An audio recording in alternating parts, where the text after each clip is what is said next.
इथं मी गाडी पुढे लावतो. ओके, थोडं व्ह्यू बघा. हा व्ह्यू बघा, फोटो काढा. Famous place in Goa.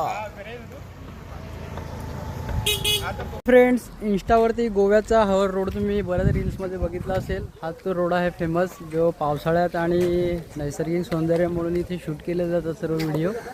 हा बघा, आणि खूप सारे पब्लिक इथे शूट आणि व्हिडिओसाठी येतात. आपण आलो आहोत पराविलेग येथे.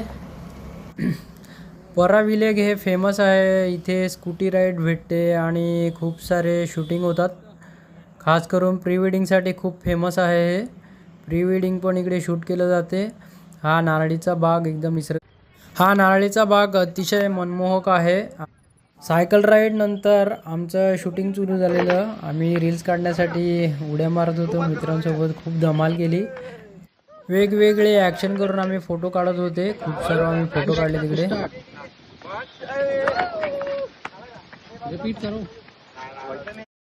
आम्ही फिरून झालं होतं. आता जाण्याचा वेळ झालेला होता. आम्ही कारमध्ये होते आणि आमचा परतीचा प्रवास सुरू झालेला. आणि हा शेवटचा स्पॉट होता. त्याच्यानंतर आम्ही सरळ स्टेशनवरती जाणार होतो.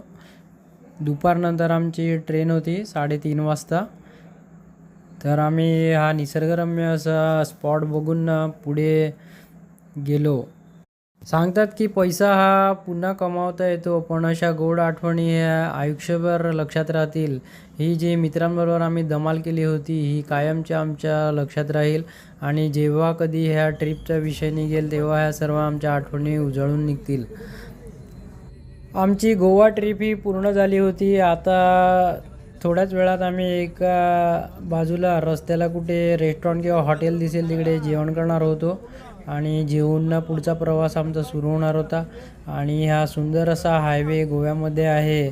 आज अवतीभोवती खूप सारे झाडं आहेत.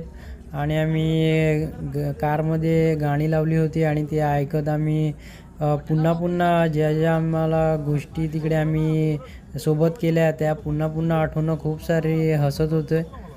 ही गोव्याची ट्रिप कायमची लक्षात राहील. आणि आम्हाला जे ड्रायव्हर भेटले होते ते खूपच छान होते. त्यांचा स्वभाव छान होता. जेवण वगैरे झाल्यानंतर सीधा आपण स्टेशनवरती भेटूयात. आम्ही थिम स्टेशनवरती आलो होतो आणि तिथून आमची ट्रेन होती. आणि ही वंदे भारत ट्रेन आमच्या समोरून जात होती.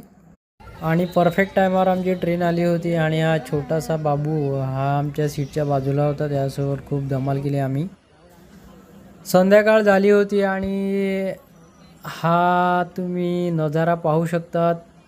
गोल्डन कलर आणि सूर्यास्त झालेला ट्रेनमधून खूप सुंदर दिसत होता. पूर्ण जंगल आणि हा स्काय किती सुंदर दिसत होता. ही ट्रेन हळूहळू जात होती आमची. आणि खूप सुंदर असे नजारे आम्हाला पाहायला भेटले जातात.